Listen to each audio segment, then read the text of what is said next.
ಕ್ರಿಸ್ತನ ಪರಿಮಳ ಅದು ಸುಗಂಧ ತೈಲವು. ಜನರ ಕಲಹಗಳಿಗೆ ನನ್ನನ್ನು ತಪ್ಪಿಸಿ ಜನಾಂಗಗಳಿಗೆ ಒಡೆಯಾಗುವಂತೆ ಮಾಡಿದ್ದಿ. ನಾನು ಜನಾಂಗದವರು ಸಹ ನನಗೆ ಅಧೀನರಾಗುವರು. ಈಗ ನಾವು ನೋಡ್ಬೇಕಾದ್ರೆ ಈ ಪ್ರಪಂಚದಲ್ಲಿ ಜಗಳ ಇಲ್ಲದೆ ಇರುವಂತಹ ಒಂದು ಸ್ಥಳ ಯಾವುದೂ ಇಲ್ಲ. 7 ದಿನ ಒಂದು ವ್ಯಕ್ತಿ ಜೊತೆ ಇರ್ತೀವಿ ಅಂದ್ರೆ ಒಂದು ಸ್ವಲ್ಪ ನಡೆದು ಬಿಡುತ್ತೆ, ಒಂದು ಜಗಳ ಮಿಸ್ಅಂಡರ್ಸ್ಟ್ಯಾಂಡಿಂಗು ನಡೆದು ಬಿಡುತ್ತೆ. ನಮಗೆ ಈ ಜಗಳ ಅನ್ನುವಂತಹ ಈ ದುರಾತ್ಮನಿಂದ ನಮಗೆ ಜಯ ಬೇಕು. ಕುಟುಂಬಗಳಲ್ಲಿ ಅಪವಾದಿ ಜಗಳಗಳನ್ನ ಏನ್ ಮಾಡ್ತಿದ್ದಾನೆ, ಬಿತ್ತನೆ ಮಾಡ್ತಾ ಇದ್ದಾನೆ. ಬಿತ್ತನೆ ಮಾಡುವಾಗ ತಕ್ಷಣ ಫಲ ಕಾಣಲ್ಲ, ಬಹಳ ಸಮಯ ತೆಗೆದುಕೊಳ್ಳುತ್ತೆ ಫಲ ಕಾಣೋದಕ್ಕೆ. ಅದೇ ರೀತಿಲಿ ಜಗಳ ಅನ್ನೋದು ವಿಚಾರಗಳು ಮೊದಲು ಅಪವಾದಿ ಏನ್ ಮಾಡ್ತಾನೆ ಅಂದ್ರೆ ಶೇಖರಣೆ ಮಾಡ್ತಾನೆ, ನಿಮ್ಮ ಒಳಗಡೆ ಶೇಖರಣೆ ಮಾಡ್ತಾ ಇರ್ತಾನೆ. ಅದು ಒಂದು ದಿನ ಬ್ಲಾಸ್ಟ್ ಆಗುವಾಗ ಅದು ಎಷ್ಟು ಗಂಟೆಗಳವರೆಗೂ ತೆಗೆದುಕೊಂಡು ಹೋಗುತ್ತೆ, ಎಷ್ಟು ದಿನಗಳವರೆಗೂ ಕರ್ಕೊಂಡು ಹೋಗುತ್ತೆ, ಎಷ್ಟು ಮನಸ್ತಾಪಗಳನ್ನ ಉಂಟು ಮಾಡುತ್ತೆ, ಎಷ್ಟು ವರ್ಷ ಅದರ ಪ್ರತಿಫಲನ ಮನುಷ್ಯ ಅನುಭವಿಸ್ತಾನೆ ಅಂತ ಗೊತ್ತಾಗದೇ ಇಲ್ಲ. ಇದು ಅಪವಾದಿಯ ಕುತಂತ್ರ ಆಗಿದೆ. ನಾವು ಈ ಕಲಹಗಳ ಮೇಲೆ ಜಯ ಹೊಂದ್ಕೊಳ್ಬೇಕು. ಆಮೇಲೆ ನಮ್ಮಲ್ಲಿ ನ್ಯಾಯ ಇರೋದಾದ್ರೆ ಎದುರುಗಡೆ ಇರುವಂತಹ ವ್ಯಕ್ತಿ ನಮಗೆ ಅಧೀನ ಆಗ್ತಾರೆ. ಆಮೇಲೆ ಈ ಮಾತನ್ನ ಮರ್ತೋಗ್ಬಿಟ್ಟು, ನಮ್ಮ ಸ್ಥಾನ ಮಾನನ ಮರ್ತೋಗ್ಬಿಟ್ಟು, ದೇವರು ನಮಗೆ ಕೊಟ್ಟಿರುವಂತಹ ಒಂದು ಉತ್ತಮವಾದ ಪದವಿಯನ್ನ ಮರ್ತು ಹೋಗಿ ಎದುರುಗಡೆ ತಪ್ಪು ಮಾಡುತ್ತಿರುವಂತಹ ವ್ಯಕ್ತಿಯ ಒಂದು ಅಧೀನಕ್ಕೆ ಸಿಕ್ಕಾಕೊಂಡು ಆ ಕೆಳಮಟ್ಟದಲ್ಲಿ ನಮ್ಮನ್ನ ನಾವು ತಗ್ಗಿಸ್ಕೊಳ್ಳುವಾಗ ಏಸಪ್ಪ ಎಲ್ಲೂ ಹೇಳಿಲ್ಲ ಪಾಪಕ್ಕೆ ನಿನ್ನನ್ನ ತಗ್ಗಿಸ್ಕೊ ಅಂತ ಬೈಬಲ್ ಅಲ್ಲಿ ವಚನ ಇಲ್ಲ. ಹಲ್ಲೆಲೂಯಾ. ಪಾಪವನ್ನ ಎದುರಿಸ್ಬೇಕಂತ ಆಯ್ತಾ. ನಾವ್ ಯಾವಾಗ ಅಡ್ಜಸ್ಟ್ಮೆಂಟ್ ಮಾಡ್ಕೊಂತೀವಿ ಅದು ಜಾಸ್ತಿ ಆಗೋಗ್ಬಿಡತ್ತೆ. ಒಪ್ಪಿಸ್ತಾರೆ ಎದುರುಗಡೆ ಇರೋರು ತಾನು ಯಾಕೆ ತಪ್ಪು ಮಾಡ್ತಿದ್ದೀನಿ ಅಂತ ಒಪ್ಪಿಸುವ ಪ್ರಯಾಸವನ್ನ ಪಡ್ತಾರೆ. ಅದೇ ದುರಾತ್ಮನ ಆಲೋಚನೆ, ಕಾರ್ಯಗಳು ಅದೇ. ಅವರು ನಮ್ಮನ್ನ ಒಪ್ಪಿಸುವಾಗ ನಾವು ಒಪ್ಕೊಂಡ್ಬಿಟ್ರೆ ನಮಗಿಂತ ಹೀನವಾದಂಥ ವ್ಯಕ್ತಿ ಮತ್ತೊಬ್ಬರಿರಲ್ಲ. ನಮ್ಮ ಜ್ಞಾನಕ್ಕೆ ವಿರುದ್ಧವಾಗಿ ಮಾತನಾಡುವಂತ ಕಾರ್ಯಗಳಿಗೆ ತೂಕ ಕೊಡೋದಕ್ಕೆ ಹೋಗ್ಬಾರ್ದು, ತಪ್ಪಿಗೆ ತೂಕ ಕೊಡೋದಕ್ಕೆ ಹೋಗ್ಬಾರ್ದು. ನಿನ್ನ ಎದುರುಗಡೆ ಇರುವಂತ ವ್ಯಕ್ತಿ ನಿನಗೆ ಅಧೀನ ಆಗ್ತಾನೆ ಅಂತ ಬೈಬಲ್ ನಮ್ಗೆ ಸ್ಪಷ್ಟವಾಗಿ ಹೇಳ್ತಾ ಇರ್ಬೇಕಾದ್ರೆ, ನಿನ್ನ ಒಳಗಡೆ ತಪ್ಪಿಲ್ಲ ಅನ್ನೋದಾದ್ರೆ, ನಿನ್ನಲ್ಲಿ ನ್ಯಾಯ ಇರೋದಾದ್ರೆ, ನಿನ್ನ ಎದುರುಗಡೆ ಇರುವಂತ ವ್ಯಕ್ತಿ ಎಂಥ ಒಂದು ಬೆಟ್ಟದ ರೀತಿಯಲ್ಲಿ ಬಂದು ನಿಂತ್ಕೊಂಡಿರೋದಾದ್ರೂ ಸಹ ಅದನ್ನ ಕದಲಿಸುವಂತಹ ನಂಬಿಕೆ, ಸಾಮರ್ಥ್ಯ, ಪ್ರಾರ್ಥನೆಯ ಬಲ, ಮೊಣಕಾಲಿನ ಶಕ್ತಿ ನಿನ್ನಲ್ಲಿ ದೇವರು ಕೊಟ್ಟಿದ್ದಾನೆ. ಹಲ್ಲೆಲೂಯಾ. ದೇವರು ನಮಗೆ ಕೊಟ್ಟಿರೋ ಸ್ಥಾನಮಾನಗಳನ್ನ ಅರ್ಥ ಮಾಡ್ಕೊಳ್ಳೋದಕ್ಕೆ ನಾವು ಪ್ರಯಾಸ ಪಡಬೇಕು. ಬಾಯಿ ಬಿಟ್ಟು ಮಾತನಾಡುವಾಗ ಎಂಥ ಕಾರ್ಯಗಳು ಬೇಕಾದ್ರೂ ಆಗತ್ತೆ, ಯಾವ ರೀತಿಯಲ್ಲಿ ಬೇಕಾದ್ರೂ ದೇವರು ಸಂದರ್ಭಗಳನ್ನ ಬದಲಾವಣೆ ಮಾಡ್ತಾನೆ. ಆದ್ರೆ ಕಲಹಗಳನ್ನ ಉಂಟು ಮಾಡುವಂತಹ ದುರಾತ್ಮನ ಮೇಲೆ ಜಯ ಹೊಂದ್ಕೊಳ್ಬೇಕು. ಕಲಹಗಳು, ಜಗಳಗಳು ಶೇಖರಣೆ ಆಗೋದಕ್ಕೆ ನಾವು ಬಿಡಬಾರದು. ಅದನ್ನ ಅಲ್ಲಿಗೇನೆ ಯಾವಾಗಲೂ ತೆಗೆದು ಹಾಕ್ತಾ ಇರ್ಬೇಕು.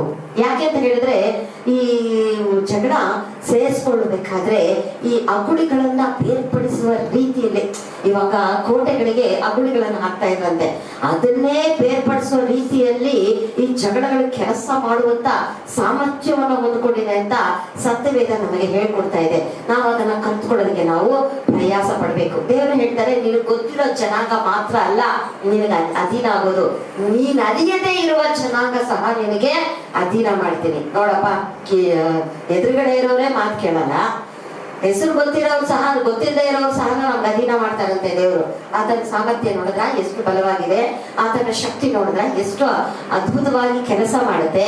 ಆಗ ಅಂತ ಒಂದು ದೇವರ ಬಳಿಯಲ್ಲಿ ನಾವು ಇರ್ಬೇಕಾದ್ರೆ, ನಾವು ವಾಕ್ಯಗಳನ್ನ ಇಷ್ಟು ಚೆನ್ನಾಗಿ ದೇವರು ನಮ್ಮ ಬಳಿಯಲ್ಲಿ ಮಾತನಾಡಿ ನಮ್ಮನ್ನ ಬಲಪಡಿಸ್ತಾ ಇರ್ಬೇಕಾದ್ರೆ, ವಾಕ್ಯವನ್ನ ಹಿಡ್ಕೊಳಕ್ ನನಗೆ ಗೊತ್ತಾಗಿಲ್ಲ, ವಾಕ್ಯದ ಪ್ರಕಾರವಾಗಿ ಪ್ರಾರ್ಥನೆ ಮಾಡೋದಕ್ಕೆ ನನಗೆ ಗೊತ್ತಾಗಿಲ್ಲ, ಸಂದರ್ಭನ ಜಯಿಸೋದಕ್ಕೆ ನನಗೆ ಅರ್ಥ ಆಗ್ತಿಲ್ಲ ಅಂತ ಹೇಳಿದ್ರೆ ನಾವು ಜ್ಞಾನವಂತರ ಮೂಢರ ಏನಾಗಿದ್ದೀವಿ ನಮ್ಗೆ ನಾವೇ ಪ್ರಶ್ನೆ ಹಾಕೊಳ್ಬೇಕು. ಹಲ್ಲೆಲೂಯಾ. 46ನೇ ವಾಕ್ಯ ಓದೋಣ. ನನ್ನ ಶರಣನಿಗೆ ಸ್ತೋತ್ರ, ನನ್ನನ್ನು ರಕ್ಷಿಸುವ ದೇವರಿಗೆ ಕೊಂಡಾಟ. ನಮ್ಮನ್ನು ಬಿಡಿಸೋ ದೇವರು ಇದ್ದಾರೆ. ಆತನ ಚೈತನ್ಯ ಸ್ವರೂಪನು ಇಸ್ ಆಕ್ಟಿವ್ ಎವ್ರಿ ಟೈಮ್. ದೇವರು ಯಾವಾಗಲೂ ಆಕ್ಟಿವ್ ಆಗಿರ್ತಾರೆ, ಚೈತನ್ಯವಾಗಿರ್ತಾರೆ. ಏನಕ್ಕೆ? ನಮ್ಮನ್ನ ರಕ್ಷಿಸೋದಕ್ಕೋಸ್ಕರ. ಆಮೇಲೆ ಅಪ್ಪ ನನಗೆ ರಕ್ಷಣೆ ಕೊಡೋದ್ರೆ, ಅಪ್ಪ ನನ್ನ ಕೈಯಲ್ಲಿ ಆಗ್ತಾ ಇಲ್ಲಪ್ಪ, ತಡ್ಕೊಳಕ್ ಆಗ್ತಾ ಇಲ್ಲ, ಇನ್ನೊಂದು 5 ನಿಮಿಷ ವೆಯ್ಟ್ ಮಾಡು, ಆಮೇಲೆ ಬಂದು ಬಿಡಿಸ್ತೀನಿ ಹೇಳ್ತಾರ. ಸ್ಪಂದಿಸ್ತಾರೆ ದೇವರು, ಸ್ಪಂದಿಸ್ತಾರೆ. ನಮ್ಮ ಮನಸ್ಸಿಗೆ ಸ್ಪಂದಿಸಿ ಮಾತಾಡ್ತಾರೆ. ನಮ್ಮ ಕಣ್ಣಲ್ಲಿ ನೀರು ಧಾರಾಕಾರವಾಗಿ ಹರಿತಾ ಇದ್ರು ಎದುರುಗಡೆ ಇರೋರು ಏನ್ ಹೇಳ್ತಾರೆ ಗೊತ್ತಾ, ಯಾವಾಗ್ಲೂ ನಾಟಕ ಮಾಡೋದೇ ಇವ್ರ ಕೆಲಸ ಅಂತ ಹೇಳ್ತಾರೆ. ನಮ್ಮ ಕಣ್ಣಲ್ಲಿರೋ ನೀರಿಗೆ ತೂಕ ಕೊಡೋದಕ್ಕೆ ಜನಗಳಿಗೆ ಬರಲ್ಲ. ಈ ನಾ ಇವಾಗ ನೋಡ್ತಾರೆ, ಇದು ಯಾವಾಗ್ಲೂ ಅಳುಮುಂಚಿ, ಇದು ಏನ್ ಹೇಳಿದ್ರು ಅಳುತ್ತಿದ್ದು. ಅಂದ್ರೆ ನಮ್ಮ ಮನಸ್ಸನ್ನ ಸ್ಪಂದಿಸುವಂತ ವ್ಯಕ್ತಿ ಪ್ರಪಂಚದಲ್ಲಿ ಇಲ್ಲ, ಹುಡುಕ್ಬಾರ್ದು ನಾವು. ಆಮೇಲೆ ಬಿಡು ಪರವಾಗಿಲ್ಲ, ನೀನ್ ಯಾವತ್ತೂ ನನ್ನ ಅರ್ಥ ಮಾಡ್ಕೊಂಡೆ, ಗೊತ್ತು ತಾನೆ ನೀನ್ ಯಾವತ್ತೂ ಅವ್ರು ಅರ್ಥ ಮಾಡ್ಕೊಳ್ಳೋಣ ಅಂತ ಗೊತ್ತು ತಾನೆ, ಯಾಕೆ ನಿರೀಕ್ಷಿಸ್ತೀಯಾ? ನಮ್ಮ ನಿರೀಕ್ಷೆ ಏಸಪ್ಪ. ಆಮೇಲೆ ನಮ್ಗೇನ್ ಗೊತ್ತಾ, ಬಲವಂತ ಪಡಿಸ್ತೀವಿ ವ್ಯಕ್ತಿಗಳನ್ನ. ನೀನ್ ನನ್ನ ಅರ್ಥ ಮಾಡ್ಕೋಬೇಕು, ನಾನು ಪ್ರೀತಿಸ್ಬೇಕು, ನೀನ್ ನನ್ನ ಕಡೆನೇ ತಿಳ್ಕೊ. ಹಂಗ್ ಮಾಡ್ಬೇಡಿ, ಹಾಗೆ ಮಾಡ್ಬೇಡಿ. ಏಸಪ್ಪನ ಹತ್ರ ಕೇಳ್ಕೊಳ್ಳಿ, ಅಪ್ಪ ನೀನ್ ಚೈತನ್ಯ ಸ್ವರೂಪನ್ನು ನನ್ನ ರಕ್ಷಿಸುವಂತ ದೇವರು, ನಾನು ಯಾಕೆ ಮನುಷ್ಯರ ಮುಖವನ್ನ ನಾನು ನೋಡ್ಬೇಕು? ನಾನು ನೋಡಲ್ಲ. ಮನುಷ್ಯರ ಸಾಂತ್ವನವನ್ನ ನಾನು ಬಯಸಲ್ಲ. ಮನುಷ್ಯನನ್ನ ನಾನು ನಿರೀಕ್ಷಿಸೋದನ್ನ ನನ್ನಿಂದ ಸ್ಟಾಪ್ ಮಾಡಿಸಿ ಏಸಪ್ಪ ಅಂತ ಕೇಳ್ಕೊಳ್ಬೇಕು. ಅದು ಶಾಪ. ಮನುಷ್ಯರ ಮೇಲೆ ನಾವು ಆಧಾರ ಪಟ್ಟುಕೊಳ್ಳುವುದು ಶಾಪ ಆಗಿದೆ. ಅಂತ ಶಾಪ ನಿಮ್ಮನ್ನ ಆಳ್ವಿಕೆ ಮಾಡದೇ ಇರ್ಬೇಕು. ಹಲ್ಲೆಲೂಯಾ. ಯಾಕೆ ಅಂತ ಹೇಳಿದ್ರೆ, ರಕ್ಷಿಸುವ ದೇವರು ಒಬ್ರೇ. ಮನಸ್ಸನ್ನ ಅರ್ಥ ಮಾಡ್ಕೊಳ್ಳೋದು ನನ್ನ ಸ್ನೇಹಿತನಾದಂತ ಏಸಪ್ಪ ಒಬ್ರೇ ಅನ್ನೋದು ನನ್ನ ಬುದ್ಧಿಗಿನ್ನೂ ನಾನು ಕರೆಕ್ಟ್ ಆಗಿ ಹೇಳ್ಕೊಟ್ಟಿಲ್ಲ ಅಂದ್ರೆ ನಾನೇ ಕಷ್ಟ ನಷ್ಟಗಳಿಗೆ ಒಳಪಡ್ಬೇಕಾಗತ್ತೆ. ನೀನೇ ಕಷ್ಟ ನಷ್ಟಗಳಿಗೆ ಒಳಪಡ್ಬೇಕು. ನೀನನ್ನ ಅರ್ಥ ಮಾಡ್ಕೊಳ್ಳೋರು, ನೀನನ್ನ ಪ್ರೀತಿಸೋರು ಈ ಲೋಕದಲ್ಲಿರೋರು ಯಾರು ಅಲ್ಲ. ಅದನ್ನ ಇದುವರೆಗೂ ಸಹ ನಿನಗೆ ಅರ್ಥ ಆಗಿಲ್ಲ ಅಂದ್ರೆ ಸ್ವಲ್ಪ ಕಷ್ಟ. ಅಮ್ಮ ನಮ್ಮ ದೇವ್ರ ರಾಜ್ಯ ಪ್ರೀತಿ ರಾಜ್ಯ ಅಲ್ಲಮ್ಮ, ಪ್ರೀತಿ ಮಾಡ್ಬೇಕಲ್ಲ, ನೀನ್ ಮಾಡು, ನಿರೀಕ್ಷಿಸ್ಬೇಡ. ಏಸಪ್ಪ ಎಲ್ಲರನ್ನ ಪ್ರೀತಿಸಿದ್ರು, ಯಾರ ಬಳಿಯಲ್ಲಿ ಪ್ರೀತಿಯನ್ನ ನಿರೀಕ್ಷೆ ಮಾಡ್ಲಿಲ್ಲ. ನೀನು ಹಂಗೆ ಮಾಡು, ಎಲ್ಲಾರನ್ನ ಪ್ರೀತಿ ಮಾಡು, ಯಾರನ್ನ ನಂಬೇಡ, ಪ್ರೀತಿ ಮಾಡು. ಸಹಾಯ ಬೇಕಾ ಮಾಡು, ನಿರೀಕ್ಷಿಸ್ಬೇಡ. ನನ್ನ ನಿರೀಕ್ಷೆ ನನ್ನ ಕರ್ತವ್ಯ. ಆಮೇಲೆ ಯಾಕೆ ಅಂತ ಹೇಳಿದ್ರೆ, ನಮಗೆ ಎಟ್ಕೋದು ನಮ್ಮ ಏಸಪ್ಪ ಒಬ್ಬರೇ. ಆಮೇಲೆ ಕಡೆ ವಾಕ್ಯ ಓದೋಣ, 50. ಆತನು ತಾನು ನೇಮಿಸಿದ ಅರಸನಿಗೋಸ್ಕರ ವಿಶೇಷ ರಕ್ಷಣೆಯನ್ನು ದಯಪಾಲಿಸುವವನಾಗಿದ್ದಾನೆ. ತಾನು ಅಭಿಷೇಕಿಸಿದ ದಾವೀದನಿಗೂ ಅವನ ಸಂತತಿಯವರಿಗೂ ಸದಾಕಾಲ ಕೃಪೆಯನ್ನು ಅನುಗ್ರಹಿಸುವವನಾಗಿದ್ದಾನೆ. ನಾವೆಲ್ಲರೂ ದಾವೀದನ ವಂಶದವರಾಗಿರೋದ್ರಿಂದ ಸದಾ ಕಾಲ ಕೃಪೆ ನಮಗಿದೆ. ಆಮೇಲೆ ಆತನ ಕೃಪೆ ನಮ್ಮ ಮೇಲೆ ನಿಂತೋಗಕ್ಕೆ ಚಾನ್ಸೇ ಇಲ್ಲ, ಸದಾ ಕಾಲ ಇರುತ್ತೆ. ದಾವೀದನನ್ನು ಅಭಿಷೇಕಿಸಿದ ಹಾಗೆ ನಮ್ಮನ್ನು ಅಭಿಷೇಕಿಸಿದ್ದಾರೆ. ದಾವೀದನನ್ನು ನೇಮಿಸಿದ ಹಾಗೆ ನಮ್ಮನ್ನ ನೇಮಿಸಿದ್ದಾರೆ. ದಾವೀದನಿಗೆ ಒಂದು ರಾಜ್ಯ ಕೊಟ್ಟಿದೆ. ನಮಗೆ ಎದುರುಗಡೆ ಇರುವಂತ ವ್ಯಕ್ತಿನೇ ಒಂದು ರಾಜ್ಯ, ಮನೆಯೇ ಒಂದು ದೊಡ್ಡ ರಾಜ್ಯ, ಮನೆಯೇ ಒಂದು ದೊಡ್ಡ ರಣರಂಗ. ನಮ್ಮ ಕುಟುಂಬದವರು, ನಮ್ಮ ಬಂಧುಗಳೇ ದೊಡ್ಡದಾದಂತ ಸೈನ್ಯ. ಅದಕ್ಕೆಲ್ಲ ನಾವೇ ರಾಜ. ಹಲ್ಲೆಲೂಯಾ. ನಾವೇ ಅಧಿಪತಿ, ನಮ್ಮನ್ನೇ ದೇವ್ರು ನೇಮಿಸಿರೋದು, ನಾವೇ ರೂಲ್ ಮಾಡ್ಬೇಕು. ಆವಾಗ ಅವ್ರ ಕೆಳಗ್ ನಾವು ಹೋಗ್ಬಾರ್ದು. ಹಲ್ಲೆಲೂಯಾ. ಸದಾಕಾಲ ಕೃಪೆ ನಮ್ಮ ಮೇಲಿದೆ. ಅದನ್ನ ನಾವು ಮರ್ತೋಗಿ ಯಾವುದೋ ವ್ಯಕ್ತಿ ಕಾಲ್ ಕೆಳಗಡೆ ನಾವು ಬಿದ್ದು ಬಿಟ್ರೆ ತುಳಿದಾಕ್ಬಿಡ್ತಾರೆ. ಇವಾಗ ತುಳಿದಾಕ್ಬಿಡ್ತಾರೆ. ಅದಕ್ಕೆ ಸಿಕ್ಕಾಕೊಳ್ಬಾರ್ದು. ಏಸಪ್ಪ ಏನ್ ಹೇಳ್ತಾರೆ, ತಪ್ಪಿಸಿಕೊಳ್ಳುವ ಒಂದು ಕೆಲಸವನ್ನು ಮಾಡು, ತ್ವರೆ ಪಡು, ನಡೆ, ಬಿಡಿಸ್ಕೊಂಡ್ಬಿಡು ಬೇಗ. ಯಾರ ಹತ್ರನ ಸಿಕ್ಕಾಕೋಬೇಡ. ಹಲ್ಲೆಲೂಯಾ. ಹಲ್ಲೆಲೂಯಾ.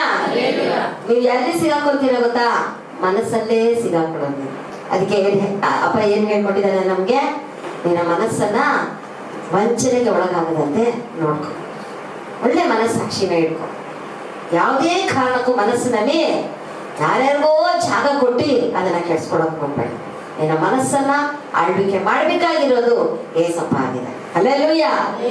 ಏಸಪ್ಪ ಏನ್ ಹೇಳಿದ್ದಾರೆ, ಬಾಧೆ ಪಡಬಾರ್ದಂತೆ, ದುಃಖ ಪಡಬಾರ್ದು. ಯಾಕೆ ಅಂತ ಹೇಳಿದ್ರೆ, ಏಸಪ್ಪನಿಗೆ ಏನ್ ಇಷ್ಟ ಅಂದ್ರೆ, ನಮ್ಗೆ ಏನ್ ಇಷ್ಟ, ನಮ್ಮ ಮಕ್ಕಳು ಸಂತೋಷವಾಗಿರೋದೇ ಇಷ್ಟ. ಅದೇ ರೀತಿಯಲ್ಲಿ ಏಸಪ್ಪನಿಗೆ ಏನ್ ಇಷ್ಟ, ನಾವು ಸಂತೋಷವಾಗಿರೋದು ಇಷ್ಟ.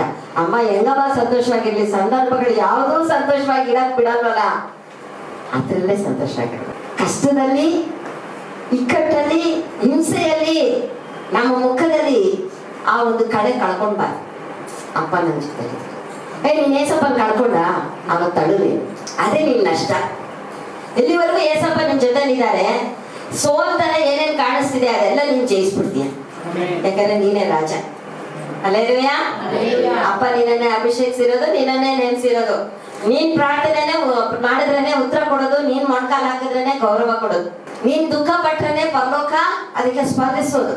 ಹಾಗಾಗಿ ಯಾವ ಕಾರಣಕ್ಕೂ ನಿನ್ನ ದುಃಖವನ್ನ ಜಾಸ್ತಿ ಮಾಡ್ಕೊಂಡ್ಬೇಡ, ಬಾಧೆಯನ್ನ ಜಾಸ್ತಿ ಮಾಡ್ಕೊಂಡ್ಬೇಡ. ಬರುತ್ತೆ, ಅದ್ರ ಮೇಲೆ ಜಯ ಹೊಂದ್ಕೊಂಡ್ಬೇಡ. ಆಮೇಲೆ ಆ ರೀತಿ ನಾವು ಜಯ ಹೊಂದ್ಕೊಳ್ಳುವಾಗ ನಮ್ಮ ಸರ್ವಶಕ್ತನಾದಂಥ ದೇವರು ನಮ್ಮ ಸಂಗಡ ಇನ್ನೂ ಹೆಚ್ಚು ಸಂತೋಷ ಉಳ್ಳವರಾಗಿ ಇನ್ನೂ ಹೆಚ್ಚು ನಮ್ಮನ್ನ ಬಲಪಡಿಸುತ್ತಾ ಆತನ ಚಿತ್ತವನ್ನ ನಮ್ಮಲ್ಲಿ ನೆರವೇರಿಸಿಕೊಳ್ಳೋದಕ್ಕೆ ಸಾಧ್ಯ ಆಗುತ್ತೆ. Hallelujah, hallelujah, hallelujah.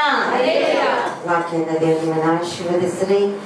ಖಂಡಿತವಾಗಿಯೂ ಪ್ರತಿ ದಿನ ವಾಕ್ಯಗಳನ್ನು ಹಿಡಿದಿಟ್ಟು ಪ್ರಾರ್ಥನೆ ಮಾಡಿ ನೀವು ಜಯವನ್ನ ಕಾಣ್ತೀರ ಅಂತ ನಾನು ವಿಶ್ವಾಸಿಸ್ತೀನಿ.